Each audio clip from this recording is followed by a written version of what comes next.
programming concepts. What is object oriented programming and how it is different from procedural programming. ਸੋ ਇਸ ਚੀਜ਼ ਨੂੰ ਸਮਝਣ ਵਾਸਤੇ ਸਭ ਤੋਂ ਪਹਿਲਾਂ ਤਾਂ ਆਪਾਂ ਨੂੰ ਪ੍ਰੋਗਰਾਮਿੰਗ ਦਾ ਥੋੜਾ ਜਿਹਾ ਕਨਸੈਪਟ ਕਲੀਅਰ ਹੋਣਾ ਚਾਹੀਦਾ ਕਿ ਪ੍ਰੋਗਰਾਮਿੰਗ ਦੇ ਵਿੱਚ ਹੁੰਦਾ ਕਿਵੇਂ ਹੈ। ਸਭ ਤੋਂ ਪਹਿਲਾਂ ਜਦੋਂ ਪ੍ਰੋਗਰਾਮਿੰਗ ਸਟਾਰਟ ਹੋਈ, ਜਿਵੇਂ ਮੈਂ ਕੱਲ ਵੀ ਗੱਲ ਕੀਤੀ ਸੀ ਕਿ ਬਾਈਨਰੀ ਨੰਬਰਸ ਦੇ ਵਿੱਚ ਆਪਣੇ ਕੋਲ ਹੁਣ ਪ੍ਰੋਗਰਾਮ ਕੀ ਚੀਜ਼ ਹੈ। Program is basically set of instruction. It is a set of instruction, or you can say instruction in the or set of functions. Set of functions. Functions key ne functions are further set of instruction. Okay, so you can divide your program into smaller functions, and each function may contain further set of instruction. Or if you are not going to divide your program into functions, then it is just a set of instruction. For then that set of instruction is called program. So when in earlier times, when we are creating a program in machine language, it is in the form of 0 1 sequence. So if I write something, for example, I want to add two values, add a and b, then I have to create the instruction in the form of this code. So this code can be so I need to memorize these kind of instruction.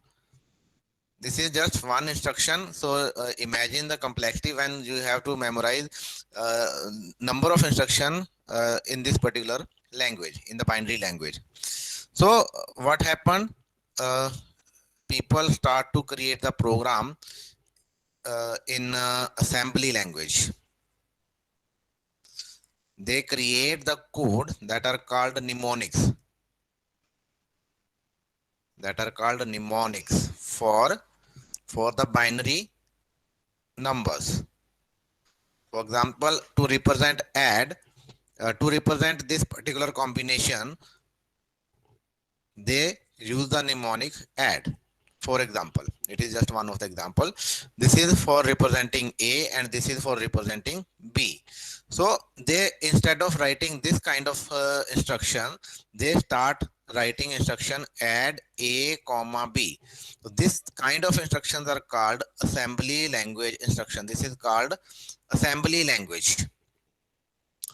In assembly language, instructions are created with the help of mnemonics.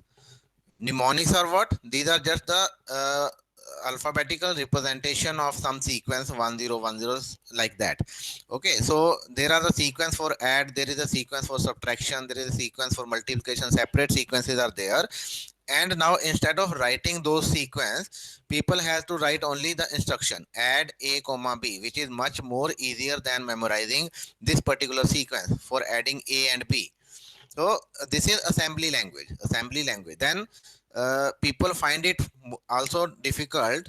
Then they start writing the instruction in this particular format. So I want to add a with b. So I will write a plus b. So this syntax is your high level language. It is more equivalent to your English language. This is more nearer to how we human being perceive the things. So we want to add two values a and b. We will use the operator plus. So we will write the instruction c is equal to a plus b. Now these kind of instruction which are more easily readable by the human being, these are in high level language. For example, in C++ or your Java, there are a lot of languages that use this kind of instruction. So all the high level language in fact. So again, because computer can understand only binary language, if we are using assembly language, we need a translator. That translator, the name of that translator is assembler. So these are the program that will convert from assembly language to low level language. And if we are using high level language, again we need translator that will convert a high level language to machine level language. And these translators are called compiler. These are called compiler and interpreter that we have discussed in yesterday's lecture. Compiler and interpreter. Okay, so all this is how the system is working. Now, in earlier system, if I want to add two number, then I have to find out the logic. The logic is read first number, then read second number, then add first and second number, then store the result in another variable. ठीक है? So read the first number, suppose in variable A, read the second number in variable B, add 1 and 2, first and second number, and store the result in another variable called C. And finally, display C. Now what is this? This is called algorithm. This is just for simple algorithm to add two different numbers.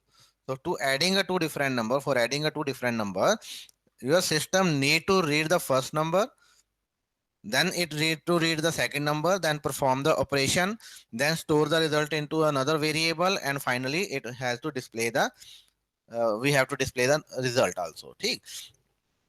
This is sequential. Now this is sequential operation, step by step. It is means step by step. We perform the first step. When this step is completed, we perform the second step, then third step, then fourth step, and finally. So we cannot perform the last step in the first place. So every step has its own sequencing. So if you change the order of this execution, then the result will be different, or maybe there you will not be able to get any result. So the ordering of these steps is important. So this is very simple program that consists of only 4 or 5 lines. Okay. So for the larger programs, we have to we have two options: either create all the steps in a sequence, 100 or thousands of lines in the sequence. If you create the program like this program will be very difficult to maintain. It is very difficult to read. It is very difficult to debug. Debug means to remove the errors. So if some error is there, you have to read from the very first line to the last line to find out where the error is, where the problem is. So that means this kind of program, when the program grows beyond some particular limit, up to 10 lines, up to 20 lines, it is easy to maintain. But after that, when your program starts growing, then the maintenance of that program, then the readability of that program, debugging of that program, that is very much difficult. And there are a lot of lines that will repeat. You have to perform the same task again and again. For example, at this particular step, suppose I want to add two values A and B, and at this particular step again I want to add another two values C and D. So the concept, the steps will be same. The only thing that is changing is the variable, the number. So the process will be same. So in case you are not dividing it all into different parts, you have to repeat the steps. You have to write the same step here, and again you have to repeat the same step here. So this will cause the maintenance problem, this will cause the readability problem, debugging problems, and there are a lot of problems. So that's why people start dividing the program into sub parts according to the functionality. So people start to look for the functionality, look for functionality in the program, and based upon those functions, they divide the program into different functions or procedure. Function or procedure, they are one and the same thing. So function and procedure, so they start dividing your program into function or procedure. That is called procedural programming. In the procedural programming, the focus is on identifying the procedures in your program, on identifying the functions in your program that your program is going to perform. For example, if I want to create a calculator, for example, I want to create a calculator. Now what are the different functions I need to perform a calculation? It can be plus, it can be minus, it can be multiplication, it can be division. So for a simple calculator, let us suppose we have these four kind of functions. So I will create a procedure or function that will accept two values and only return the addition of these two values. I will create another procedure or function that will accept two values and return subtraction of these two values. Again, I will create a procedure or function in the similar way, and so on. Now, if I want to perform some operation, for example, I want to perform 2 plus 2, and if my result is 4 and my program is producing the result 4, then it is okay. And if I add 2 plus 2 and my program is producing result 5, that means I have to check which function. It is quite obvious that where the error will be. If 2 plus 2 is producing a result 5, then is it subtraction function that is responsible? Is it multiplication function or division function or addition function? So which function is responsible for this kind of error? As per your understanding, you tell me. Addition. Addition. It is quite obvious. If 2 plus 2, the answer is something not that is not expected, then that means the error will be only in the addition function. So I need to check only the code that are included in that particular function. I do not need to check this function or any other function. So I do not need to check all the functions. That means debugging is now very much easier than the previous case. So if all the codes are written on a one place, 100 of lines, 1000 of line, and if 2 plus 2 comes out to be 5, then I have to read all the lines. I have to find out, okay, where can be the error. But if I divided my program into addition part, subtraction part, multiplication part, division part, and if 2 plus 2 comes out to be 5, then I am sure that my problem will be only in this particular part. So I have to check only this particular function. So by creating a procedural program, it is very much easy to maintain a program, very much easy to, you can say, debug the program to remove the errors, and readability also improves. So that's why people starts programming in a procedural way. So start kitho hoya? Started in a sequential manner. We write all the program in a single file, and or we will not divide it into any of the method or functions or procedure. And that program is very much difficult. As the size of program increases, there arises a lot of problems. But we remove all those programs by creating the procedure, by identifying the functions. So a new paradigm of programming has been evolved, where the focus of programming is, focus of creating the program is to find the procedure, to break down your problem that you want to solve into different procedure or methods. So in the procedural, that is called procedural programming. Then by time when people perform, so C language is one of the language that create procedural program. In C language, C, COBOL, Fortran, maybe you have listened these kind of names. These are all old programming languages. So all these are the procedural programming languages, where you create the program in the procedural way.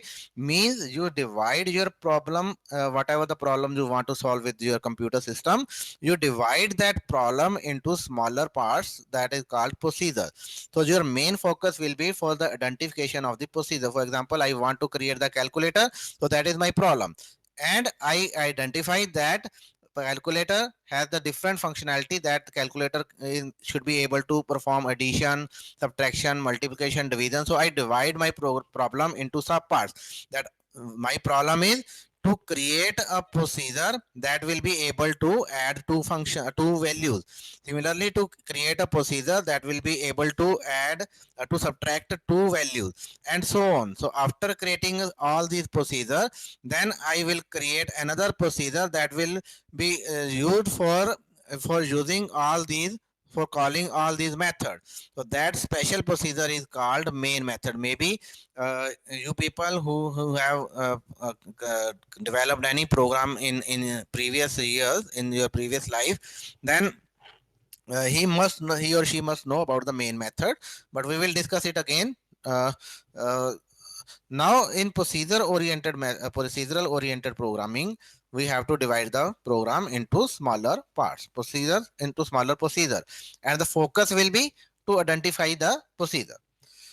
Then later on, when uh, people start programming using procedural oriented paradigm, then again new problem arises. That's why there is shift from procedural programming to object oriented programming paradigm. So let's see some of the differences between procedural and object oriented programming. Procedural language, we view the program as a series of steps to be carried out. C language, Fortran language, Pascal language, all these are the procedural language that are available. In the object-oriented language, we view the program as a group of objects that have certain properties and can perform certain functions. So the example is C++, Java, and C Sharp, all the new languages. Every new language that is supporting object-oriented language, where the focus is to identify the object. In procedural oriented language, the focus is to identify the procedure. In object oriented language, the focus is to identify the object. Now what is object? Because in your problem generally ਜਦੋਂ ਆਪਾਂ ਨੂੰ problem ਮਿਲਦੀ ਹੈ ਕੋਈ ਵੀ computer ਦੇ ਵਿੱਚ ਆਪਾਂ problem solve ਕਰਨੀ ਹੈ, that problem belongs to real world. We need to create an application that will help us to solve a problem of our real world. So that means in real world, we are treating everything as an object. Because for example, if you want to create a game, then in that game, for example, car game, then we will treat everything as an object. Car, road, player, or there may be some tree, there may be some obstruction. Everything is what? It is just an object. So in object oriented programming language, our focus is to identify the objects in our scenario. Whatever the scenario that is given to you, you have to identify the object in that scenario, and uh, and the interaction between the object, how car is interacting with the player, how car will be interacting with the road, how car will be interacting with the obstruction. So you have to identify the interaction. Then after identifying the objects and their interaction, you have to create the codes that will imitate that particular behavior.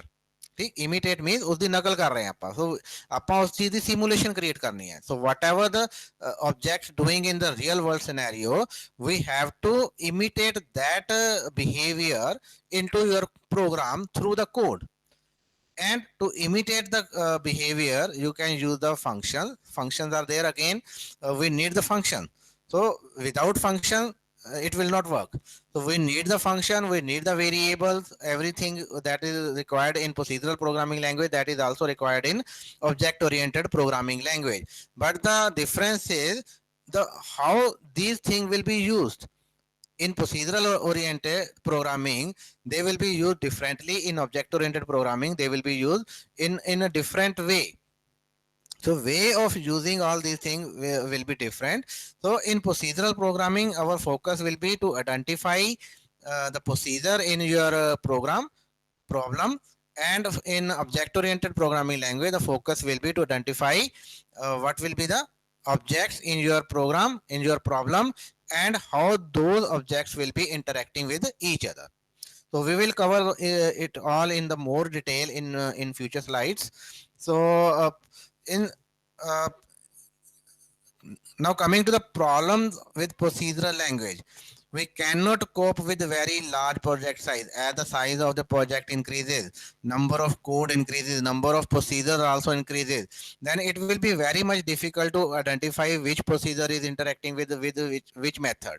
So expensive software errors are there. So if some error will be there, for example, if I created a air traffic control system, where it is controlling the landing and landing of airplanes and all the traffic that related to airfield.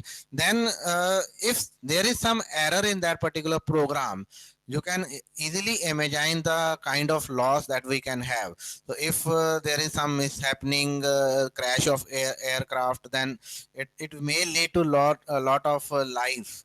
So the software, if we cannot afford the error in that kind of program, so procedural programming language is also error prone. Error prone means okay, there are the chances, there are, because it is not the way we are handling our real world.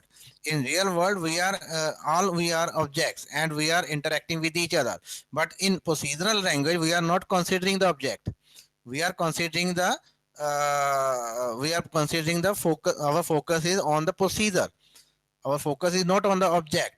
So if some procedure causes a wrong thing, then it will cause the problem for the whole project. So why the procedure can go wrong? So there are number of reasons. The very first thing is unrestricted access to data. So it is very much important, due to which the problem can. Now data is important. What is important? Data. Why we have created computers? Because we want to process the data in a very fast manner. Okay, so by processing, we don't want that our data will get corrupted. Okay, so by processing means we want the computer to process our data, but we don't want that the data will be corrupted.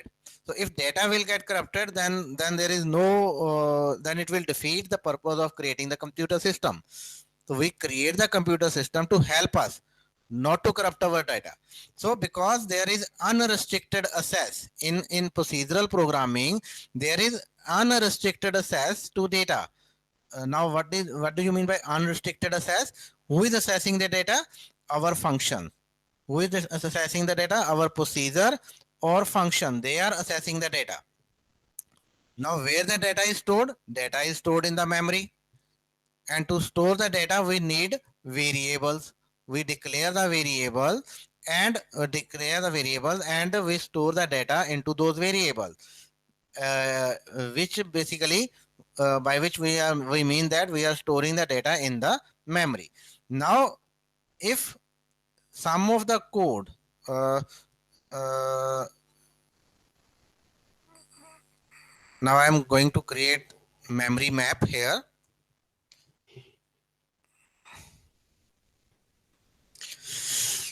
Okay, now this is my computer memory, which is basically RAM. And in RAM, this is my data area. Suppose there is a variable a, and this is my function 1, this is my function 2. Function 1 is stored from this location to this location. This is function 1, and this is my function 2.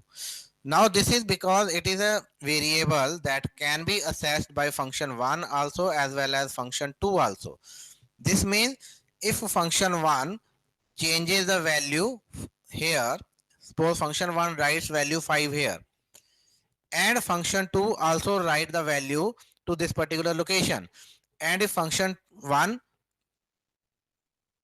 write value 5, then function 2 also write value, suppose it write value 15.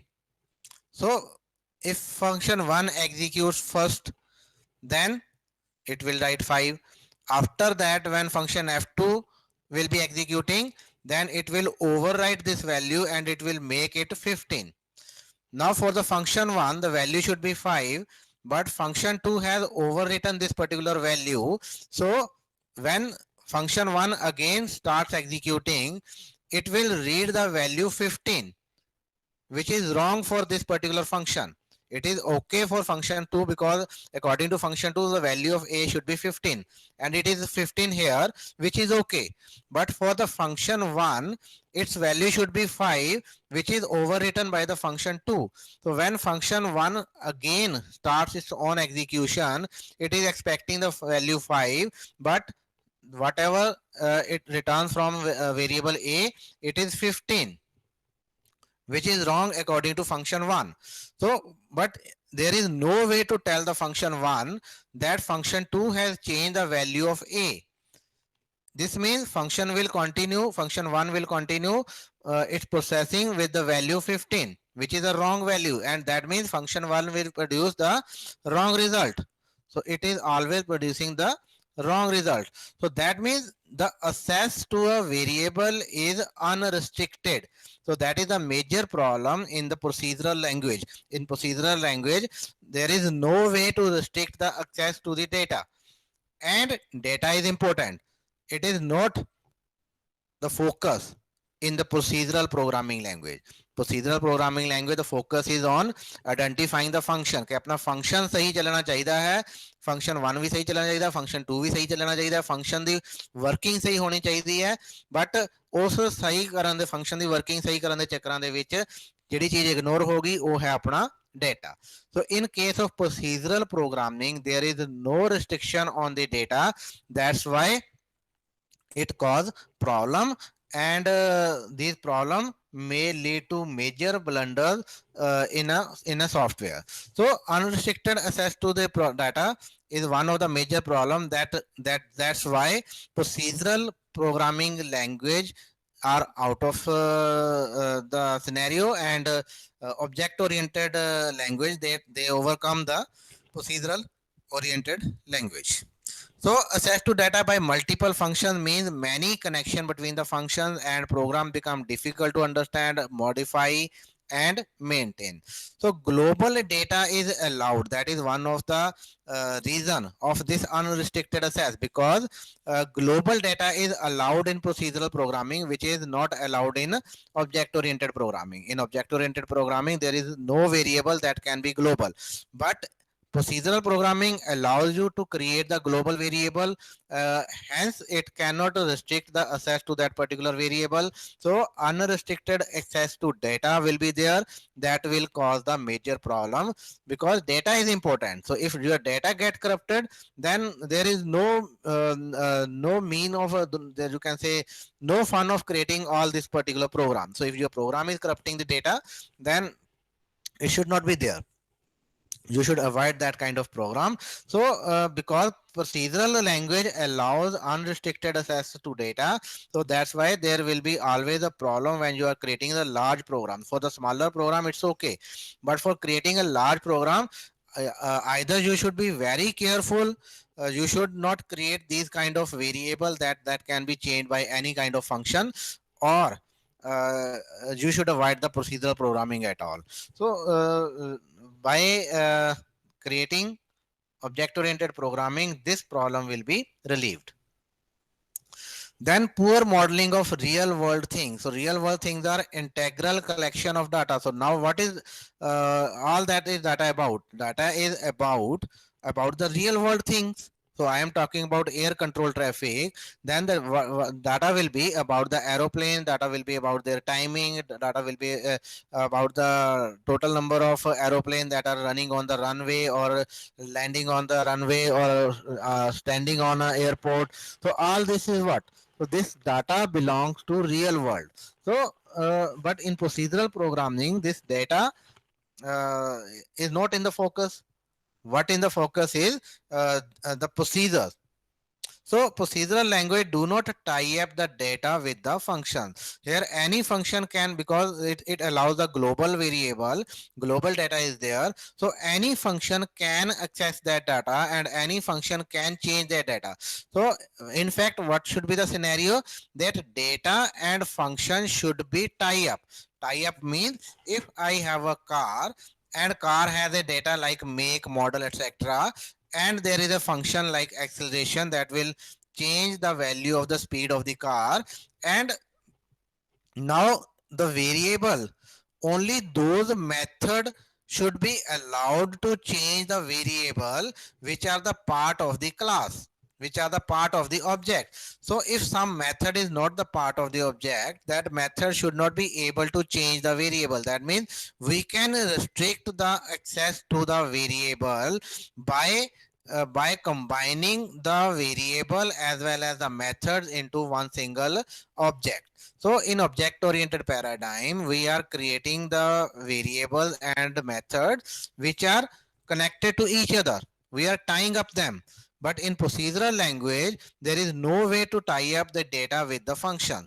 So that's why it is basically, it is not fit for modeling the real world scenario. It is poor modeling of real world things in procedural oriented programming. But in object oriented languages, we can tie up the variables as well as the associate method with the help of concept that is called object, and we will again cover the concept of object and classes in detail in future lectures. But for now, just understand that procedural programming cannot model the real world scenario, whereas object oriented modeling is very much fit for modeling the real world scenario. Then this is the example of procedural program. We for example, I want to bake a cake, then I will write the procedure. So the very first step is we have to gather the ingredients like flour, butter, egg, sugar. So all these are my variables: flour, quantity of flour, quantity of butter, quantity of egg, quantity of sugar. So all these are my variables in the program. Then I have to preheat the oven for to 350 degree, beat the egg and butter, add sugar, mix, bake for 10 minutes. So these are the steps for creating a cake. Now this is only for one procedure for creating a cake, simple procedure. But in object oriented paradigm, we model for an object. We modeling for an object means we have to identify the properties and we have to identify the method. For example, if I say okay, that blackboard is an object, everybody agrees or not? If I say blackboard is an object, Yes, sir. Yes, sir. है ना? Yes, sir. If I say television an object, if I say AC is an object, car is an object, truck is an object, cycle is an object. If I say student is an object, I say duster is an object, chalk is an object. Everybody agrees or not? है ना? तो जब आप object ਦੀ ਗੱਲ ਕਰਦੇ ਆ, then how will you identify that this is object? ਜੇ ਮੈਂ ਕਿਸੇ ਕਹਤਾ ਵੀ ਟੇਬਲ ਆਬਜੈਕਟ ਹੈ, ਤਾਂ ਤੁਹਾਨੂੰ ਕਿਵੇਂ ਪਤਾ ਲੱਗਿਆ ਵੀ ਇਹ ਆਬਜੈਕਟ ਹੈ? ਕਿਵੇਂ ਪਤਾ ਲੱਗਿਆ?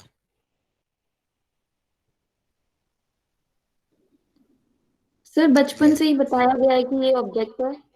हाँ हाँ बिल्कुल, ਤੁਹਾਡੀ ਆਪਣੀ ਨੌਲੇਜ ਹੈ ਨਾ, ਇੱਕ ਬੈਕਗ੍ਰਾਉਂਡ ਤੇ ਕੋਈ ਨਾ ਕੋਈ ਨੌਲੇਜ ਕੰਮ ਕਰ ਰਹੀ ਹੈ। if I say mobile is an object, हाँ ਕਹੋਗੇ ਕਿ ਨਾ ਕਹੋਗੇ? Yes sir. है ना? ਕਿਵੇਂ ਪਤਾ ਲੱਗਿਆ ਕਿ ਆਬਜੈਕਟ ਹੈ? सर डाटा स्टोर है कि वो ਡੇਟਾ ਸਟੋਰ ਹੈ। ਓਕੇ ਓਕੇ, ਮੈਂ ਕਹਿੰਦਾ ਕਿ ਕੋਈ ਸਟੈਚੂ ਜਿਹੜਾ ਹੈ ਚੌਂਕ ਦੇ ਵਿੱਚ ਲੱਗਿਆ ਹੋਇਆ, that is also an object. Yes sir. Agree or not? ਮੈਂ ਕਹਾਂਗਾ ਕਿ ਉਹ ਚੌਂਕ ਤੇ ਜਿਹੜਾ ਸਟੈਚੂ ਲੱਗਿਆ ਹੋਇਆ ਹੈ ਉਹ ਇੱਕ ਆਬਜੈਕਟ ਹੈ। Yes sir. ਮੰਨਦੇ ਹੋ ਕਿ ਨਹੀਂ? ਹੈ ਨਾ, ਮੰਨਦੇ ਹੋ ਸਾਰੇ ਜਣੇ? ਕਿਵੇਂ ਪਤਾ ਲੱਗਿਆ ਕਿ ਉਹ ਆਬਜੈਕਟ ਹੈ? Sir, because it's a real world entity. The entities which exist in real world are referred as objects.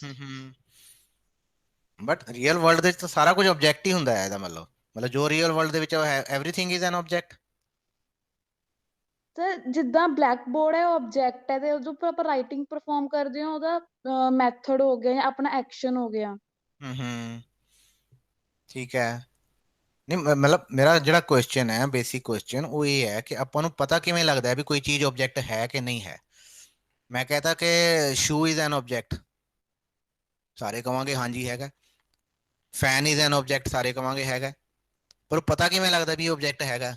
Sir वो नॉन लिविंग थिंग्स को कह देते हैं ना बेसिकली। नहीं, अपन लिविंग ਤੇ ਚਲੇ ਜਾਂਦੇ ਆ। We can say dog is an object, student is an object. Sir हम उन्हें फील कर सकते हैं, टच कर सकते हैं, वो ऑब्जेक्ट हो गए। फील कर सकते हैं, टच कर सकते हैं, वेरी गुड। ਹੋਰ ਕਿਵੇਂ ਪਤਾ ਲੱਗਦਾ? ਕੋਈ ਇਹੋ ਜਿਹੀ ਚੀਜ਼ ਵੀ ਹੈ ਜਿਹੜੀ ਫੀਲ ਨਹੀਂ ਕਰ ਸਕਦੇ, ਟੱਚ ਨਹੀਂ ਕਰ ਸਕਦੇ, ਫਿਰ ਵੀ ਆਪਾਂ ਕਹਿੰਦੇ ਕਿ ਆਬਜੈਕਟ ਹੈ?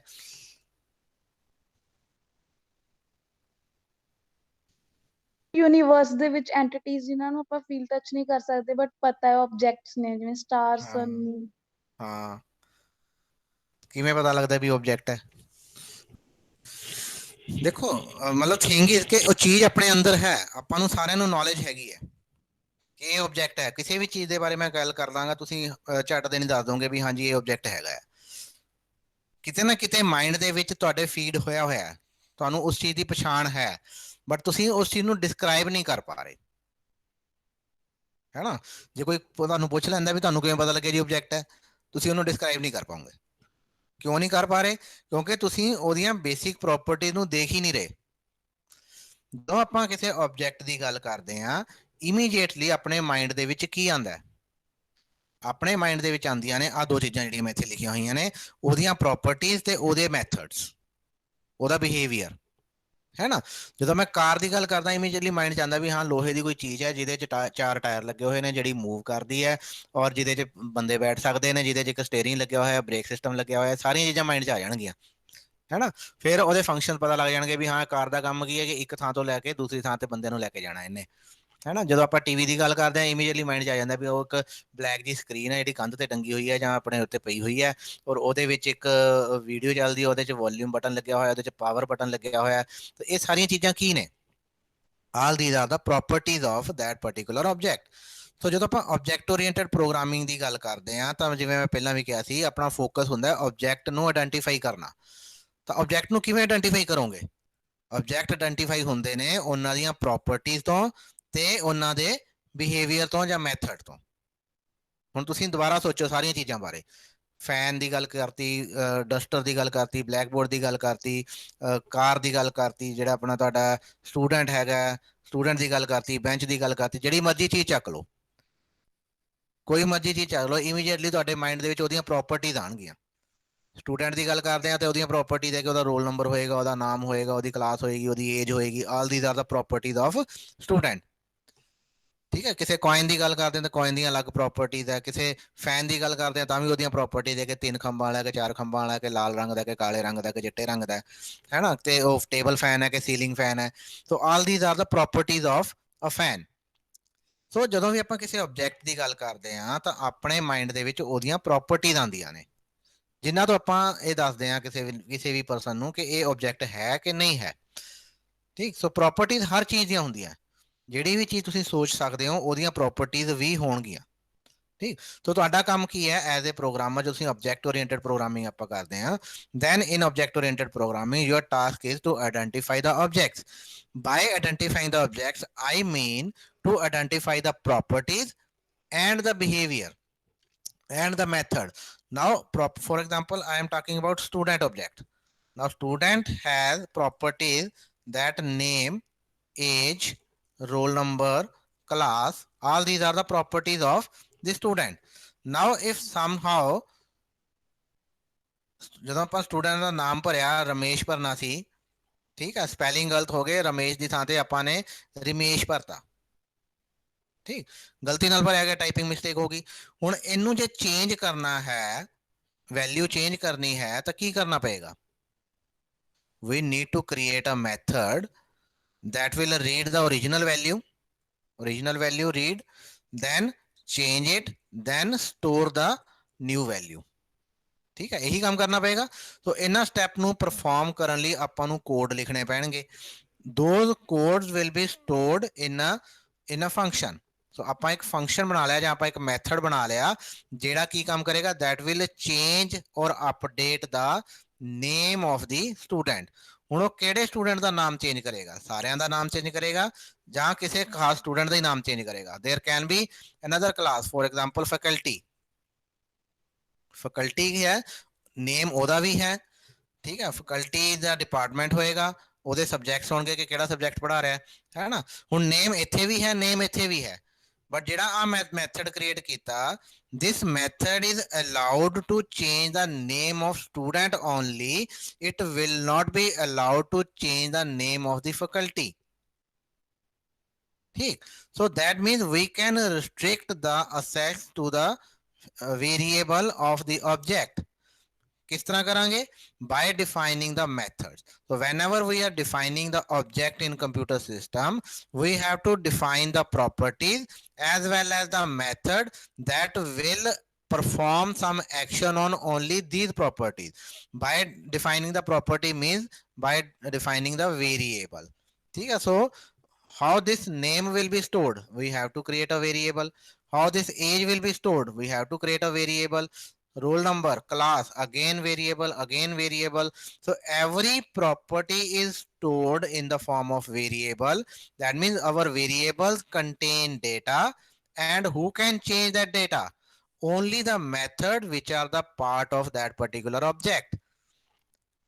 So the method which are not the part of this particular object, those method will not be allowed to change the value of the variable. By this way, we can restrict the access to the variable. Okay, so this is how object oriented programming works. So in object oriented programming, we have to model an object. By modeling an object means we have to identify the object in our program problem. By identifying, we mean to identify the properties and to identify the method. For example, let's again come to this particular procedural program. So here the variable, here the properties, I want to bake a cake. Or for baking a cake, what will be the properties of cake? The cake consists of flour, cake consists of butter, cake contains egg, cake contains sugar. So all these are the properties of cake. So we have to represent it like that. So properties will be the list of ingredients or the set of data. Similarly, method, what will be the method? Method of this will be the list of action or instruction. So in this case, all these starting from this point to this point, this is the list of action or the instruction that I need to bake a cake. So this part, so we will separate this part from this part. This is your variable, this is your data, and this is your instruction. So this will come under the method part, and this will come under your property part. So in object oriented, now चीजें ਉਹੀ ਨੇ, ਬਸ ਉਹਨੂੰ ਦੇਖਣ ਦਾ ਨਜ਼ਰੀਆ ਹੀ change ਕਰਨਾ ਹੈ। ਆਪਾਂ ਨੇ point of view change ਕਰਨਾ ਹੈ, ਹੋਰ ਕੁਝ ਨਹੀਂ ਕਰਨਾ, ਬਾਕੀ ਸਾਰੀ ਚੀਜ਼ਾਂ ਉਸੇ ਤਰ੍ਹਾਂ ਹੀ ਰਹਿਣਗੀਆਂ। ਠੀਕ, so we have to model an object, we have to identify the properties, we have to identify the method. So this is again a same example in object oriented programming. So for a baking purpose, we can create a baker class that can define the properties, flour, butter, egg, milk, and we can also define the cake, bake. By using all these ingredients, we can create the cookies, we can create the pie, and we can also create the cake. So we will create a method bake cake, and all the instructions will be go into that, we will put all the instruction into that particular method. A similar method can be created for baking a cookie, similar method can be created for baking a pie. So set of instructions, so we have to put the set of instructions. So whatever we put the instructions here, those instruction will assess only these variable, they will not assess the variable from some other outer world. For example, if I want to bake the cake, I will use the variable flour, butter, egg, and sugar. So some cake may require milk, some cake may not require milk. So accordingly, we can use some of the variable, we can leave some of the variable. So that is all how your object oriented paradigm is working. So in object oriented programming, you have to identify the variable and you have to identify the methods. So we will cover all these things in more detail in section B only, because in section A it is not your object oriented programming, because C language or C++ language, C is purely procedural programming, but C++ is a language in which you can create procedural program as well as object oriented program. C++ is the extension of C language. That means all the facility of C language is available in the C++ language, plus some extra functionality is there. So object oriented programming cannot be created in C language. So to create the object oriented program, you have to use the C++ syntax. So C++ supports procedural as well as object oriented. So C++ is not a pure object oriented. Java or some other new languages are the pure object oriented languages where there is no procedural program is possible.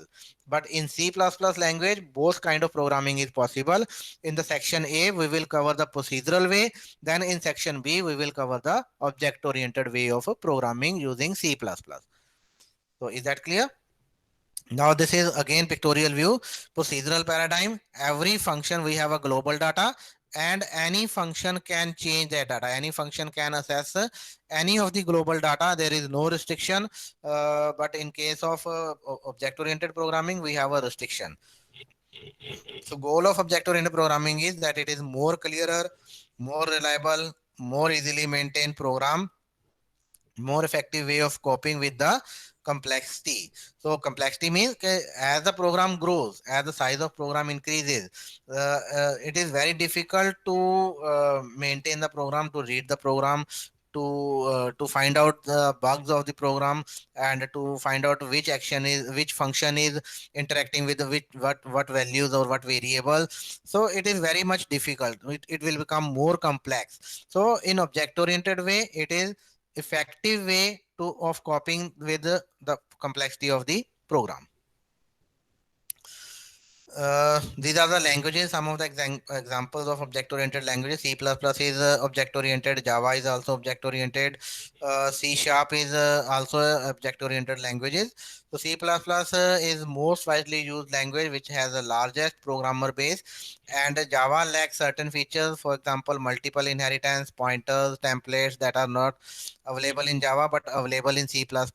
It is less powerful than C++, but it is more safe than C++ because Java is a new language and all the shortcomings of C++ that are removed in Java. So Java is also inspired from C++, but whatever the shortcomings in C++, that shortcomings are removed in Java. And C#, which is still emerging language, it is a product of Microsoft, and most widely used languages are C++ and Java. Fundamental idea is to combine into a single unit both data and function that operates on the data. So this is the basic key point that need to be understand, that in object oriented approach we have to combine data and functions. Which function? That operate on the data. So such a unit is called an object, and object function are called member functions in C++, and its data is called data member. So these are the two terminologies. One is a member function, another one is data member. So every object, for example, if I am talking about student object has name, age, class, roll number. These are called data members. So these are the members of the student object. Similarly, student object may have some functions. For example, change name, change class, change roll number. So all these are the functionality methods that represent the functionality of the student class. So these methods are called member functions. These are the member of this particular object student. So whatever the member, all members are collectively known as member functions, and all the variables are collectively known as data member. This is a terminology that is very much used in object-oriented programming language. So you must be aware about this terminology. What is member function and what is data member? So object-oriented approach, object data is typically assessed through its member function. That is, it is hidden from the accidental alteration. Only the member functions are allowed to assess the member data. So the relationship between function and this member is that only the data, only the member functions are allowed to access the data member of that particular object. So data and its function are said to be encapsulated into a single entity, and data encapsulation and data hiding are the key element of any object oriented programming language. Now there are a lot of terminology in this slide. What is data encapsulation? What is data hiding? These are the very important questions. And generally 2 marks or 5 mark questions are there about there in the final examination about what is data encapsulation or what is data hiding. So we will cover all these things one by one. in the future slides. So if you want to modify data in an object, you know exactly what functions interact with it. That is the member function of the object. So if something is going wrong, then I am sure that which function is responsible for all that problem. So because there are some limited set of functions that can be allowed to change the value. So if something goes wrong, I can easily find out which function is responsible for causing the problem. So this simplifies the writing, this simplifies the debugging and the maintenance of the program. And object oriented program consists of a number of objects which communicate with each other member function. So in object oriented programming, focus will be on identification of the object and their communication among each other. So this is object oriented paradigm. We have one object, we have another object, we have third object. So for example, this can be student one, this can be student two, this can be faculty one. So कुछ भी हो सकता है ना. So every object has its own data. Every object has its own member function. Every object data member function. But this data is particularly for second object. This data is particularly for first object, and this data is particularly for F1. So this is how all this works. So every object is a single unit of data plus a function. Because data and functions are combined together into a single unit, this is called encapsulation. Encapsulation means we are combining the data and the member function into a single unit. Now this data can be changed only by this function. This function cannot change this data. This function also cannot change this data. This function cannot change this data. Only who are allowed to change the data? Only the function, member function. So this member function is allowed to change this data. This member function is allowed to change this data. And how this will occur, we will cover it in the future slide. So this is just the concept that we are going to cover here. So object oriented paradigm. What is encapsulation? Encapsulation is combining all the data and the corresponding functions into a one unit. That unit is called object, or another name is class. So these are some characteristics of object oriented language. It is divided into objects, classes, concept of abstraction, concept of encapsulation, concept of inheritance, polymorphism, and overloading. So all these are the characteristics of object oriented languages. So this is again question that can be in your final exam. Okay, what are the characteristics of object oriented languages? Then you have to define the object, you have to define the classes, you have to define the abstraction, you have to define the encapsulation, inheritance, polymorphism, and along with examples. So there is a way of writing the answer in your answer sheets. So if you are writing something about concept, you have to explain the definition, you have to provide some general syntax if possible, and you have to provide one example also. So if you cover all these things, definition, syntax, and example, then only you will get the full marks, otherwise your marks will be deducted, okay, according to whatever the shortcoming is there in your answer. So definition should be there, syntax should be there, example should be there. For example, the definition of object is a collection of properties and associated methods that are allowed to change the values of the properties. That is the definition of object that we have covered in the previous slide. This is nahi, हाँ. This is the definition of object. The fundamental idea is to combine into a single unit both data and functions that operate on the data. Such a unit is called an object. Okay, so this is the definition that we have already covered. So we will go to the classes. Now what is classes? Objects belong to class. So all the objects that are of similar kind, they are collected together and we make a class. For example, student.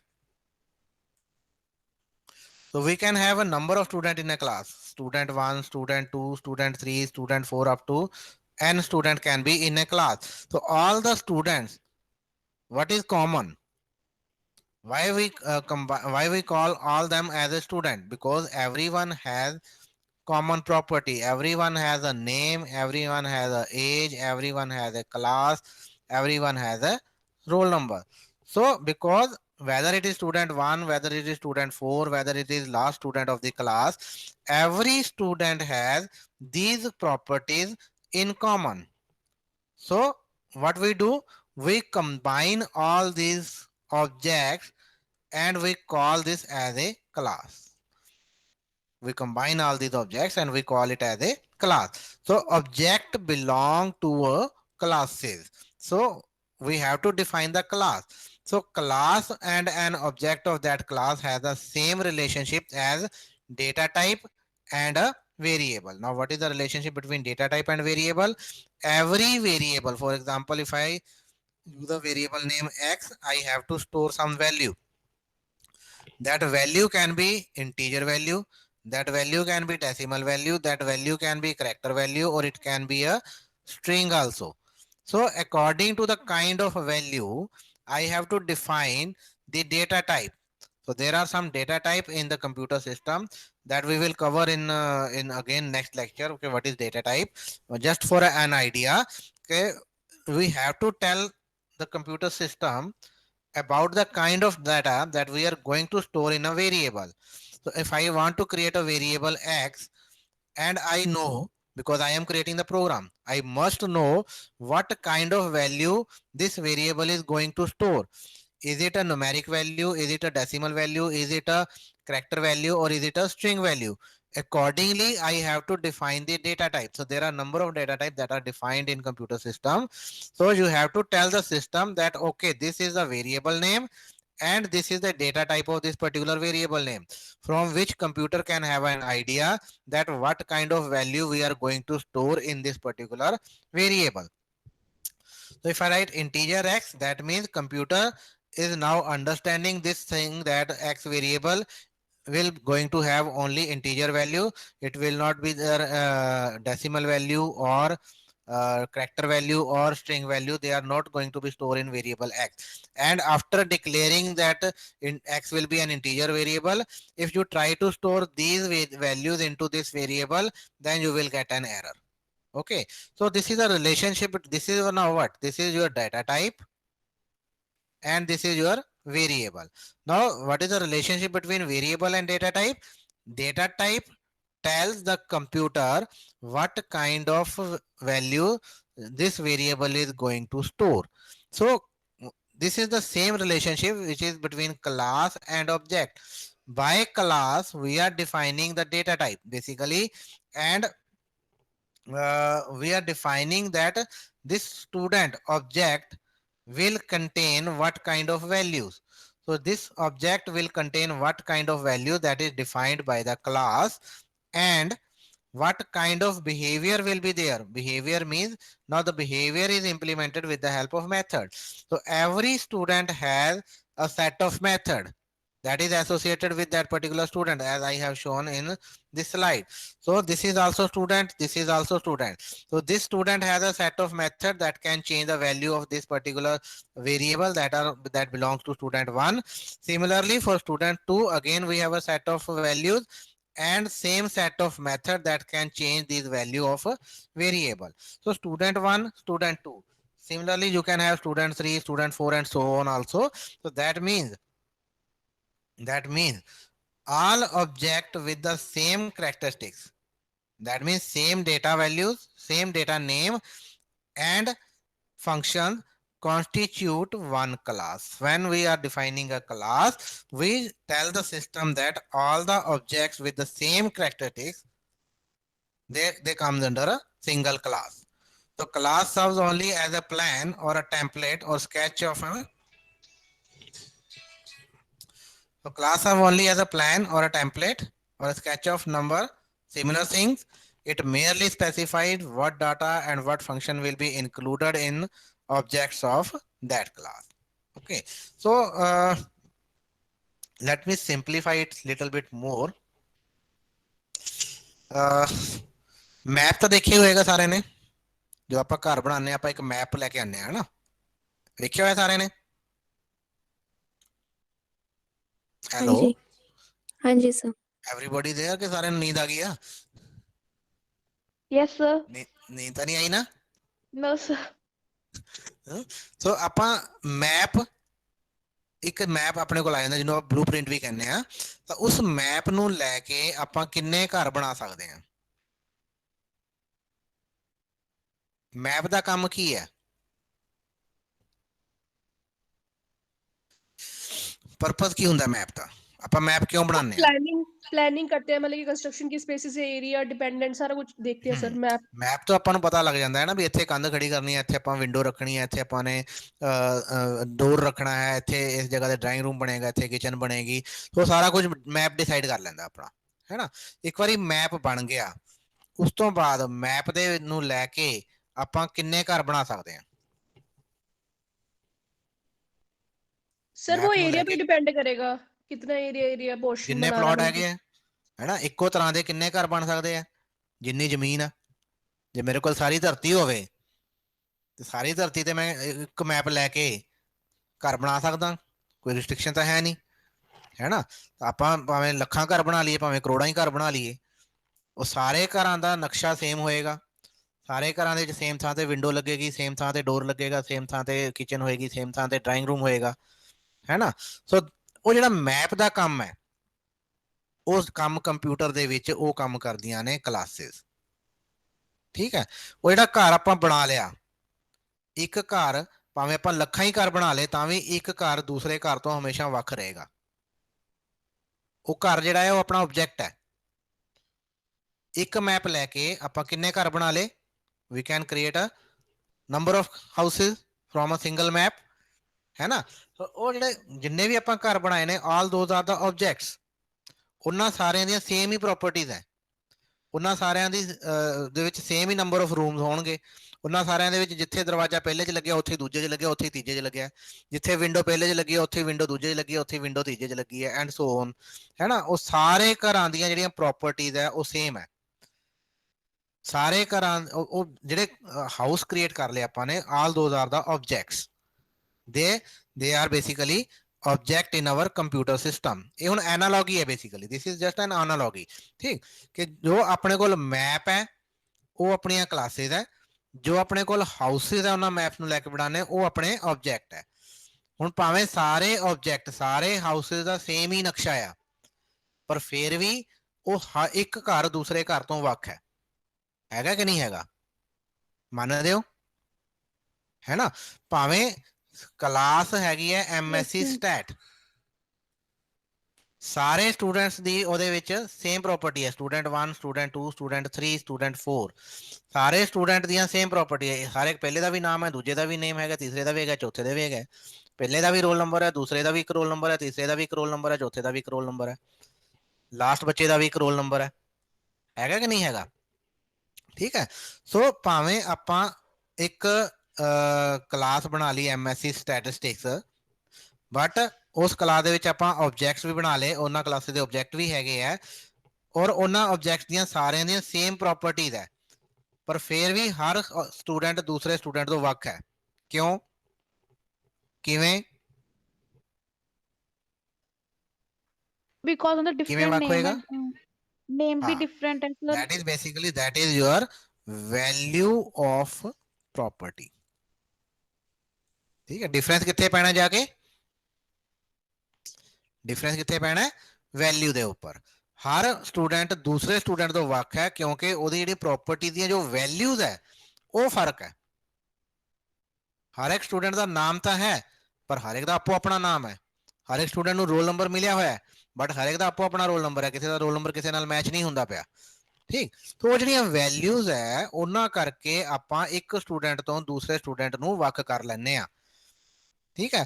पर उन्हां सारे student नूं आपां same ही class रखिया होया MSc stat 1, उन्हां नूं MCA च क्यों नहीं रखता? क्योंकि MCA वाले बच्चों दी प्रॉपर्टीज अलग है, MSc वाले दी प्रॉपर्टीज अलग है, एक क्लास हो रहा है, एक क्लास हो रहा है। ਸੋ ਕਲਾਸ ਦਾ ਕੰਮ ਕੀ ਹੈ, ਉਹਨਾਂ ਪ੍ਰੋਪਰਟੀਜ਼ ਨੂੰ ਡਿਫਾਈਨ ਕਰਨਾ ਤੇ ਉਹਨਾਂ ਦੇ ਬਿਹੇਵੀਅਰ ਨੂੰ ਡਿਫਾਈਨ ਕਰਨਾ। So it will act like a map. ਕਿਹਦੇ ਵਾਸਤੇ ਮੈਪ ਬਣਨਾ ਹੈ? ਉਸ ਕਲਾਸ ਦੇ ਜਿੰਨੇ ਵੀ ਆਬਜੈਕਟ ਆਪਾਂ ਬਣਾਣੇ ਨੇ ਉਹਨਾਂ ਵਾਸਤੇ ਮੈਪ ਬਣੇਗਾ। ਠੀਕ ਹੈ, ਸੋ ਆਬਜੈਕਟਸ ਜਿਹੜੇ ਉਹ ਜਿਹੜੇ ਐਕਚੁਅਲ ਚੀਜ਼ਾਂ ਆਪਾਂ ਉਹਨਾਂ ਤੋਂ ਕ੍ਰੀਏਟ ਕਰਦੇ ਆ ਉਹ ਆਪਣੇ ਆਬਜੈਕਟ ਨੇ, ਔਰ ਕਲਾਸ ਕੀ ਕਰੇਗੀ? ਕਲਾਸ डिफाइन करेगी। की डिफाइन करेगी? क्लास की डिफाइन करेगी? ऑब्जेक्ट्स नहीं, properties That's and method. Map का मतलब की हो गया? क्लास डिफाइन करेगी प्रॉपर्टीज एंड मैथड। जो मैं क्लास बनाने तो आप ये दसते हैं कि इस क्लास के जोड़े भी ऑब्जेक्ट होंगे उन्होंने किहड़ियां-किहड़ियां प्रॉपर्टीज होणगियां ते उन्होंने किहड़े-किहड़े मैथड होणगे। क्लास तो की पता लगेगा?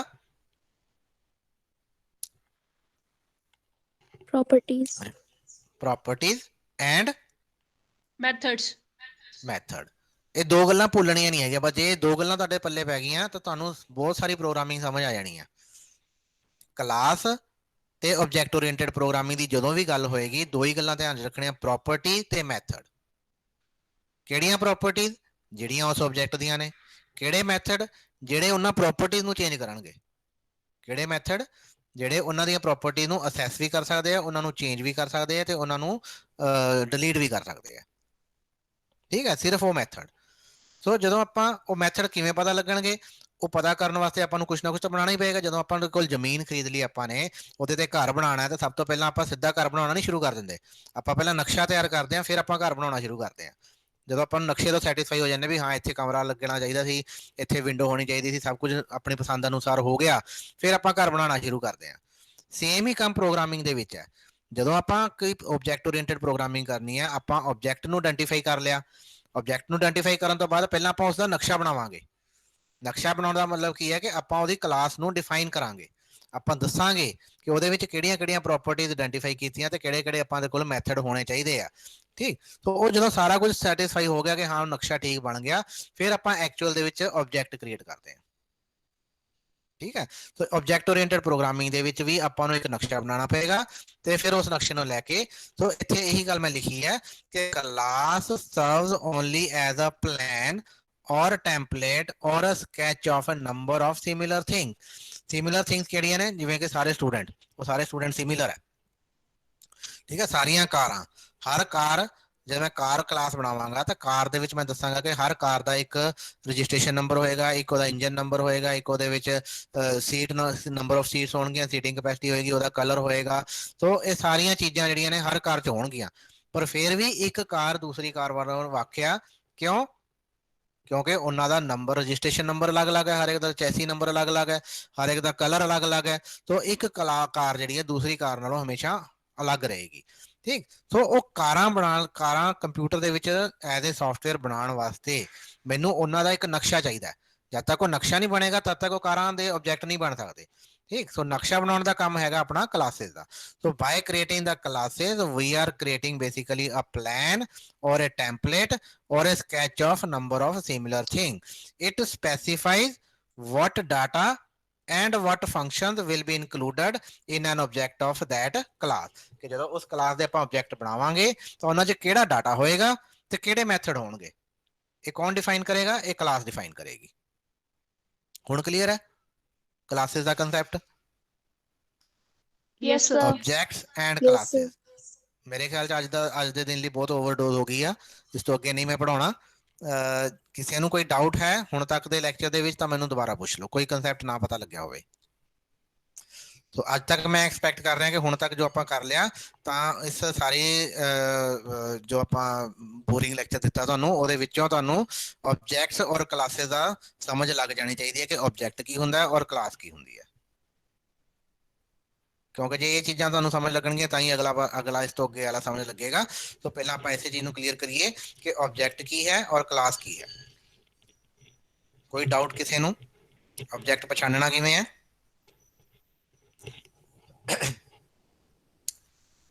ਸਰ ਪ੍ਰੋਪਰਟੀਜ਼ ਐਂਡ ਮੈਥਡਸ ਦੇ ਨਾਲ। ਆਬਜੈਕਟ, ਹਾਂਜੀ, ਉਹਦੀ ਪ੍ਰੋਪਰਟੀਜ਼ ਤੇ ਮੈਥਡਸ ਦੇ ਨਾਲ। ਉਹਦੇ ਪ੍ਰੋਪਰਟੀਜ਼ ਐਂਡ ਉਹਦੇ ਮੈਥਡਸ ਨਾਲ। ਸੋ ਜਦੋਂ ਵੀ ਤੁਹਾਨੂੰ ਸਿਨੈਰੀਓ ਦਿੱਤਾ ਜਾਵੇ ਕੋਈ, ਫੋਰ ਐਗਜ਼ਾਮਪਲ ਮੈਂ ਲਾਇਬ੍ਰੇਰੀ ਮੈਨੇਜਮੈਂਟ ਸਿਸਟਮ ਬਣਾਉਣਾ ਹੈ, ਠੀਕ ਹੈ, ਲਾਇਬ੍ਰੇਰੀ ਮੈਨੇਜਮੈਂਟ ਸਿਸਟਮ ਦੇ ਵਿੱਚ ਤੁਹਾਡੇ ਹਿਸਾਬ ਨਾਲ ਕਿਹੜੇ ਕਿਹੜੇ ਆਬਜੈਕਟ ਹੋਣਗੇ?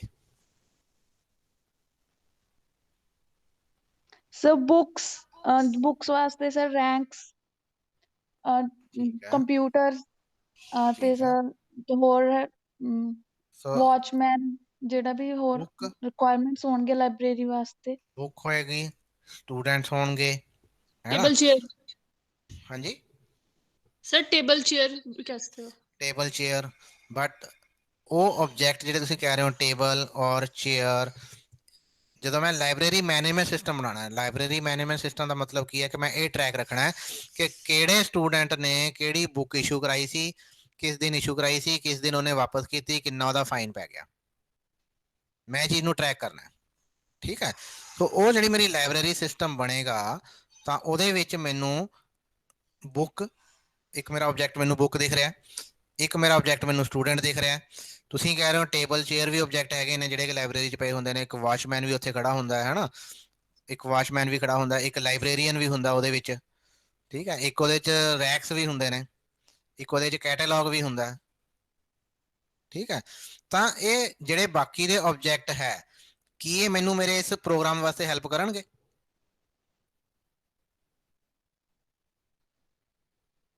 ਨੋ नो ਸਰ। सर। ਨਹੀਂ ਕਰਨਗੇ। ਸੋ ਇਹੀ ਚੀਜ਼ ਆਪਾਂ ਨੇ ਅੰਡਰਸਟੈਂਡ ਕਰਨੀ ਹੈ ਕਿ ਜਦੋਂ ਆਪਾਂ ਆਬਜੈਕਟ ਓਰੀਐਂਟਡ ਪ੍ਰੋਗਰਾਮਿੰਗ ਬਣਾ ਰਹੇ ਹਾਂ, ਤੁਹਾਡੇ ਆਲੇ ਦੁਆਲੇ ਉਸ ਸਿਨੈਰੀਓ ਦੇ ਵਿੱਚ ਕਿਹੜੇ ਕਿਹੜੇ ਆਬਜੈਕਟਸ ਹੈ ਔਰ ਕਿਹੜੇ ਕਿਹੜੇ ਮੈਨੂੰ ਚਾਹੀਦੇ ਆ, ਕਿਹੜੇ ਕਿਹੜੇ ਮੈਂ ਜਿਨ੍ਹਾਂ ਦੇ ਵਿੱਚ ਮੈਂ ਮਤਲਬ ਜਿਨ੍ਹਾਂ ਨੂੰ ਯੂਜ਼ ਕਰਨਾ ਹੈ, ਮੈਂ ਉਹ ਆਇਡੈਂਟੀਫਾਈ ਕਰਨੇ ਆ। ਸੋ ਅਕੋਰਡਿੰਗਲੀ ਹੁਣ ਲਾਇਬ੍ਰੇਰੀ ਸਿਸਟਮ ਦੇ ਵਿੱਚ ਬਹੁਤ ਸਾਰੀਆਂ ਚੀਜ਼ਾਂ ਹੁੰਦੀਆਂ ਨੇ, ਬਹੁਤ ਸਾਰੇ ਆਬਜੈਕਟ ਹੁੰਦੇ ਨੇ, ਬਟ ਮੇਰੀ ਪ੍ਰੋਬਲਮ ਨੂੰ ਸੋਲਵ ਕਰਨ ਵਾਸਤੇ ਮੈਨੂੰ ਆਹੀ ਦੋ ਆਬਜੈਕਟ ਚਾਹੀਦੇ ਆ। ਹੁਣ ਇਹ ਦੋ ਆਬਜੈਕਟ ਦੇ ਵਿੱਚ ਕੀ ਹੋਏਗਾ? ਹੁਣ ਜਦੋਂ ਅਸੀਂ book as a object find out ਕੀਤੀ ਤਾਂ ਤੁਹਾਡੇ ਹਿਸਾਬ ਨਾਲ ਇਹਨੂੰ ਕਿਵੇਂ ਰਿਪਰੈਜ਼ੈਂਟ ਕਰਾਂਗੇ? How book is an object,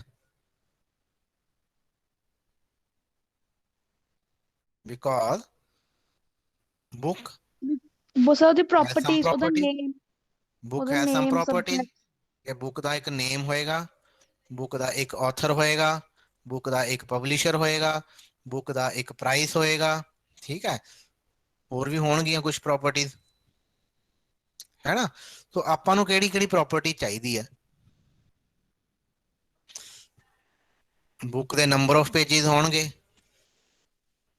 ਹੈ ਨਾ, ਬੁੱਕ ਦੇ ਸਾਈਜ਼ ਹੋਏਗਾ, ਕੋਈ ਬੁੱਕ ਛੋਟੀ ਹੁੰਦੀ ਹੈ, ਕੋਈ ਵੱਡੀ ਹੁੰਦੀ ਹੈ ਨਾ, ਲੈਂਥ ਐਂਡ ਬ੍ਰੈਡਥ ਹੋਏਗੀ, ਬੁੱਕ ਦੀ ਇੱਕ ਵਿਡਥ ਹੋਏਗੀ, ਬੁੱਕ ਦੀ ਇੱਕ ਲੈਂਥ ਹੋਏਗੀ,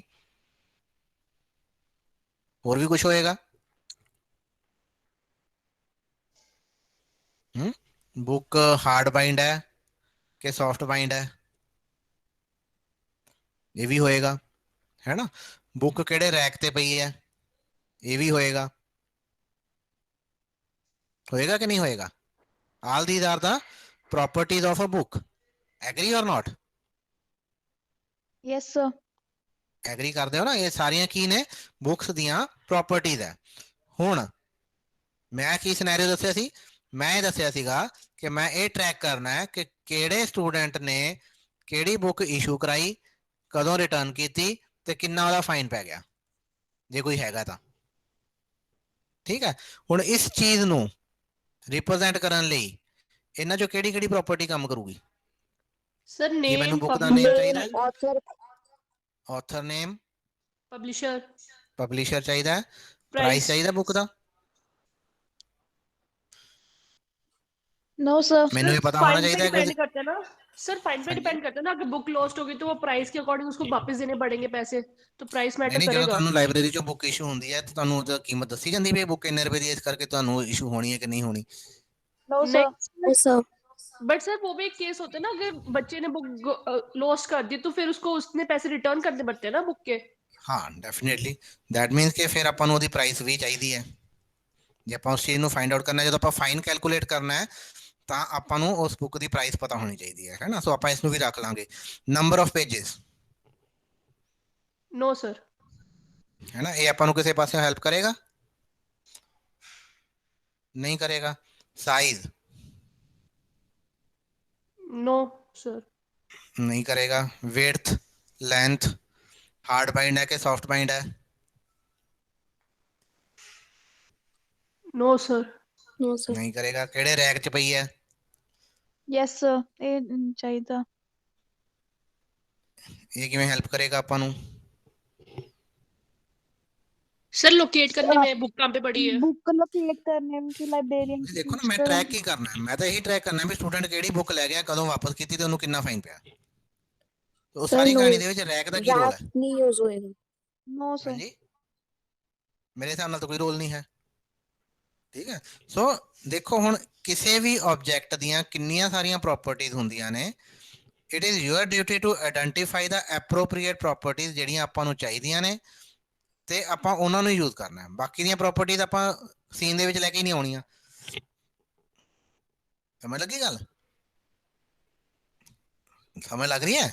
ਸੋ ਆਪਾਂ ਆਇਡੈਂਟੀਫਾਈ ਕੀਤਾ ਕਿ ਇਸ ਬੁੱਕ ਆਬਜੈਕਟ ਨੂੰ ਰਿਪਰੈਜ਼ੈਂਟ ਕਰਨ ਲਈ ਮੈਨੂੰ ਆਹ 5 ਪ੍ਰੋਪਰਟੀਆਂ ਚਾਹੀਦੀਆਂ ਨੇ। ਬਾਕੀ ਦੀਆਂ ਪ੍ਰੋਪਰਟੀਆਂ ਮੇਰੇ ਕੰਮ ਦੀਆਂ ਨਹੀਂ ਹੈਗੀਆਂ। ਸੋ ਮੈਂ ਉਹਨਾਂ ਨੂੰ ਯੂਜ਼ ਹੀ ਨਹੀਂ ਕਰਾਂਗਾ, ਉਹਨਾਂ ਨੂੰ ਬਣਾਵਾਂਗਾ ਹੀ ਨਹੀਂ। ਠੀਕ ਹੈ। ਸਿਮਿਲਰਲੀ ਸਟੂਡੈਂਟ ਹੈ, ਜਦੋਂ ਸਟੂਡੈਂਟ ਆਬਜੈਕਟ ਦੀ ਮੈਂ ਗੱਲ ਕਰ ਰਿਹਾ ਤਾਂ ਸਟੂਡੈਂਟ ਦੀਆਂ ਕਿਹੜੀਆਂ ਕਿਹੜੀਆਂ ਪ੍ਰੋਪਰਟੀਆਂ ਹੈ ਜਿਹੜੀਆਂ ਕਿ ਆਪਾਂ ਨੂੰ ਚਾਹੀਦੀਆਂ ਹੋਣਗੀਆਂ? ਸਟੂਡੈਂਟ ਦਾ ਨੇਮ ਹੋਏਗਾ, ਕਈ ਪ੍ਰੋਪਰਟੀਜ਼ ਹੁੰਦੀਆਂ, ਨੇਮ, ਏਜ, ਕਲਾਸ, ਰੋਲ ਨੰਬਰ ਹੈ। ਠੀਕ ਹੈ। ਉਹਦਾ ਸਬਜੈਕਟ ਕਿਹੜੇ ਪੜ੍ਹਦਾ ਆ। ਠੀਕ ਹੈ। ਸਬਜੈਕਟ 1 ਕੀ ਹੈ, ਸਬਜੈਕਟ 2 ਕੀ ਹੈ, ਜਾਂ ਹੋਰ ਕਿਹੜੀਆਂ ਪ੍ਰੋਪਰਟੀਜ਼ ਹੋ ਸਕਦੀਆਂ, ਉਹਦੀ ਹਾਈਟ ਕਿੰਨੀ ਆ, ਉਹਦਾ weight ਕਿੰਨਾ ਆ। All these are the properties of student. ਠੀਕ ਹੈ। ਸੋ ਇਹਨਾਂ ਦੇ ਵਿੱਚੋਂ ਹੁਣ ਜਦੋਂ ਮੈਂ ਲਾਇਬ੍ਰੇਰੀ ਸਿਸਟਮ ਦੇ ਵਿੱਚ ਆਹ ਸਟੂਡੈਂਟ ਨੂੰ ਮਾਡਲ ਕਰਨਾ ਹੈ ਤਾਂ ਮੈਨੂੰ ਕਿਹੜੀ ਪ੍ਰੋਪਰਟੀ ਚਾਹੀਦੀ ਹੋਏਗੀ? ਸਟੂਡੈਂਟ ਦਾ ਨਾਮ ਚਾਹੀਦਾ ਹੋਏਗਾ। ਸਟੂਡੈਂਟ ਦਾ ਨਾਮ नेम ਚਾਹੀਦਾ क्लास ਹੋਏਗਾ। Roll number. नेम क्लास ਉਹਦਾ रोल ਨੇਮ नंबर। ਚਾਹੀਦਾ ਹੈ। ਏਜ ਚਾਹੀਦੀ ਹੈ। ਏਜ ਹੈਲਪ ਕਰੇਗਾ ਕਿਸੇ ਤਰ੍ਹਾਂ ਮੈਨੂੰ? नहीं। ਨਹੀਂ ਕਰੇਗਾ। ਸਟੂਡੈਂਟ ਦੀ ਏਜ ਨਹੀਂ ਚਾਹੀਦੀ। ਉਸ ਤੋਂ ਬਾਅਦ ਕਲਾਸ ਚਾਹੀਦੀ ਹੈ, ਪਤਾ ਹੋਣਾ ਚਾਹੀਦਾ ਵੀ ਸਟੂਡੈਂਟ ਕਿਹੜੀ ਕਲਾਸ ਦਾ ਹੈ, ਉਹਦਾ ਰੋਲ ਨੰਬਰ ਪਤਾ ਹੋਣਾ ਚਾਹੀਦਾ ਹੈ, ਕਿਹੜੇ ਸਬਜੈਕਟ ਪੜ੍ਹ ਰਿਹਾ, ਕਿਹੜੇ ਸਬਜੈਕਟ ਪੜ੍ਹ ਰਿਹਾ ਨਹੀਂ ਪਤਾ, ਉਹਦੀ ਹਾਈਟ ਨਹੀਂ No ਚਾਹੀਦੀ, sir। ਉਹਦਾ weight ਜਿੰਨਾ ਮਰਜ਼ੀ ਹੋਵੇ ਆਪਾਂ ਕੀ ਲੈਣਾ, ਬੁੱਕ ਤੋਂ ਇਸ਼ੂ ਕਰ ਹੀ ਦੇਵਾਂਗੇ, ਹੈ ਨਾ। ਸਟੂਡੈਂਟ ਭਾਵੇਂ ਛੋਟਾ ਹੋਵੇ, ਗਿੱਠਾ ਹੋਵੇ, ਲੰਬਾ ਹੋਵੇ, ਹਲਕਾ ਹੋਵੇ, ਭਾਰੀ ਹੋਵੇ, that does not matter। All that matter ਕਿ ਉਹਨੇ ਕਿੱਦਣ ਬੁੱਕ ਇਸ਼ੂ ਕੀਤੀ ਸੀ ਤੇ ਕਿੱਦਣ ਰਿਟਰਨ ਕੀਤੀ ਸੀ। ਸੋ ਆਪਾਂ ਨੂੰ ਚਾਹੀਦੀ ਹੈ ਇਸ਼ੂ ਡੇਟ ਤੇ ਰਿਟਰਨ ਡੇਟ। ਠੀਕ ਹੈ। ਸੋ ਇਹ ਸਾਰੀਆਂ ਪ੍ਰੋਪਰਟੀਜ਼ ਹੁਣ ਇਹੀ ਪ੍ਰੋਗਰਾਮ ਜੇ ਮੈਂ ਲਾਇਬ੍ਰੇਰੀ ਦੀ ਬਜਾਏ ਐਗਜ਼ਾਮੀਨੇਸ਼ਨ ਦਾ ਸੌਫਟਵੇਅਰ ਬਣਾ ਰਿਹਾ, ਉੱਥੇ ਵੀ ਮੇਰੇ ਕੋਲ ਸਟੂਡੈਂਟ ਹੈ ਤੇ ਸਟੂਡੈਂਟ ਦੀ ਮੈਂ DMC ਪ੍ਰਿੰਟ ਕਰਨੀ ਹੈ, ਫਿਰ ਮੈਨੂੰ ਕਿਹੜੀਆਂ ਪ੍ਰੋਪਰਟੀ ਚਾਹੀਦੀਆਂ ਨੇ? ਫਿਰ ਉਹਦਾ name, age, class, roll number, Subjects। Subject, subject 1, subject 2 ਜਿੰਨੇ ਵੀ ਉਹਦੇ ਹੈਗੇ ਆ, then issue date, then return date. ਆਹ ਡੇਟਸ ਚਾਹੀਦੀਆਂ ਨੇ ਮੈਨੂੰ। ਏਜ ਚਾਹੀਦੀ ਹੈ ਉਹਦੀ। ਠੀਕ ਹੈ। Again issue date, return date ਜਿਹੜੀ ਕਿ ਲਾਇਬ੍ਰੇਰੀ ਸਿਸਟਮ ਦੇ ਵਿੱਚ ਬਹੁਤ ਇੰਪੋਰਟੈਂਟ ਸੀ ਕਿਉਂਕਿ ਇਹਦੇ ਬਿਨਾਂ ਤੁਸੀਂ ਫਾਈਨ ਨਹੀਂ ਕੈਲਕੂਲੇਟ ਕਰ ਸਕਦੇ। ਉਹ ਚੀਜ਼ ਐਗਜ਼ਾਮੀਨੇਸ਼ਨ ਸਿਸਟਮ ਦੇ ਵਿੱਚ ਉਹ ਚੀਜ਼ ਬੇਕਾਰ ਹੋ ਗਈ। ਸੋ ਅਕੋਰਡਿੰਗ ਟੂ ਸਟੂਡੈਂਟ ਉਹੀ ਹੈ, ਸਟੂਡੈਂਟ ਕਲਾਸ ਉਹੀ ਹੈ, ਸਟੂਡੈਂਟ ਆਬਜੈਕਟ ਉਹੀ ਹੈ, but according to scenario, according to problems ਕਿਹੜੀਆਂ ਕਿਹੜੀਆਂ ਪ੍ਰੋਪਰਟੀਜ਼ ਕੰਮ ਆਉਣੀਆਂ ਨੇ ਔਰ ਕਿਹੜੀਆਂ ਨਹੀਂ ਆਉਣੀਆਂ ਉਹ ਚੇਂਜ ਹੋ ਜਾਣੀਆਂ। ਠੀਕ ਹੈ। So in object oriented programming ਤੁਹਾਡਾ ਕੰਮ ਕੀ ਹੈ as a programmer? You have to identify the objects, means identify the properties of that particular object that are relevant for the problem that you are going to solve। ਮੈਂ library management system ਬਣਾ ਰਿਹਾ ਤਾਂ ਮੈਨੂੰ ਹੋਰ ਤਰ੍ਹਾਂ ਦੀਆਂ property ਚਾਹੀਦੀਆਂ ਨੇ। ਜੇ ਮੈਂ ਐਗਜ਼ਾਮੀਨੇਸ਼ਨ ਸਿਸਟਮ ਬਣਾ ਰਿਹਾ ਤਾਂ ਹੋਰ ਤਰ੍ਹਾਂ ਦੀਆਂ ਪ੍ਰੋਪਰਟੀ ਚਾਹੀਦੀਆਂ ਨੇ। ਜੇ ਮੈਂ ਪਬਲਿਸ਼ਰ ਦਾ ਸਿਸਟਮ ਬਣਾ ਰਿਹਾ ਤਾਂ ਮੈਨੂੰ ਬੁੱਕਸ ਦੀਆਂ ਹੋਰ ਪ੍ਰੋਪਰਟੀ ਚਾਹੀਦੀਆਂ ਨੇ। ਜੇ ਮੈਂ ਲਾਇਬ੍ਰੇਰੀ ਦਾ ਸਿਸਟਮ ਬਣਾ ਰਿਹਾ ਤਾਂ ਬੁੱਕਸ ਦੀਆਂ ਡਿਫਰੈਂਟ ਪ੍ਰੋਪਰਟੀਜ਼ ਮੈਨੂੰ ਚਾਹੀਦੀਆਂ ਨੇ। ਠੀਕ ਹੈ। ਸੋ ਅਕੋਰਡਿੰਗ ਟੂ ਸਿਨੈਰੀਓ ਉਹ ਚੀਜ਼ਾਂ ਚੇਂਜ ਹੋ ਜਾਂਦੀਆਂ। ਇਹ ਸੇਮ ਹੈ ਜਿਵੇਂ ਤੁਸੀਂ ਨਕਸ਼ਾ ਚੇਂਜ ਹੋ ਜਾਏਗਾ। ਜੇ ਤੁਸੀਂ ਘਰ ਬਣਾਉਣਾ ਤਾਂ ਨਕਸ਼ਾ ਹੋਰ ਤਰ੍ਹਾਂ ਦਾ ਤੁਹਾਨੂੰ ਪਸੰਦ ਆਏਗਾ, ਜੇ ਕਿਸੇ ਹੋਰ ਨੇ ਘਰ ਬਣਾਉਣਾ ਤਾਂ ਨਕਸ਼ਾ ਹੋਰ ਤਰ੍ਹਾਂ ਦਾ ਪਸੰਦ ਆਏਗਾ। ਸੋ ਹਰੇਕ ਨੂੰ ਆਪੋ ਆਪਣੀ ਚੀਜ਼ ਪਸੰਦ ਆਣੀ ਹੈ ਨਾ। ਸੋ ਇਸੇ ਤਰ੍ਹਾਂ ਜਿਹੜੇ ਆਬਜੈਕਟਸ ਨੇ ਉਹਨਾਂ ਦਾ ਜੋ ਪ੍ਰੋਪਰਟੀਜ਼ ਹੈ ਉਹ ਚੇਂਜ ਹੋ ਜਾਣੀਆਂ ਨੇ ਐਜ਼ ਪਰ ਦਾ ਸਿਨੈਰੀਓ, ਐਜ਼ ਪਰ ਦਾ ਪ੍ਰੋਬਲਮ। ਸੋ ਇਹ ਤੁਹਾਡੀ ਡਿਊਟੀ ਹੈ ਕਿ ਤੁਸੀਂ ਫਾਈਂਡ ਆਊਟ ਕਰੋ ਕਿ ਕਿਹੜੀ ਪ੍ਰੋਪਰਟੀ ਕੰਮ ਦੀ ਹੈ ਔਰ ਕਿਹੜੀ ਪ੍ਰੋਪਰਟੀ ਸਾਡੇ ਕੰਮ ਦੀ ਨਹੀਂ ਹੈਗੀ। ਅਕੋਰਡਿੰਗਲੀ ਉਹ ਪ੍ਰੋਪਰਟੀਆਂ ਲੱਭ ਕੇ ਤੁਸੀਂ ਉਹਨਾਂ ਨੂੰ ਇੱਕ ਮੈਪ ਬਣਾਵਾਂਗੇ ਉਹਨਾਂ ਪ੍ਰੋਪਰਟੀਜ਼ ਨੂੰ ਲੈ ਕੇ, that map is called class, ਤਾਂ ਕਿ ਆਪਾਂ ਉਸ ਕਲਾਸ ਨੂੰ ਲੈ ਕੇ ਆਬਜੈਕਟ ਬਣਾ ਸਕੀਏ। ਠੀਕ ਹੈ ਜੀ ਇੱਥੇ ਤੱਕ।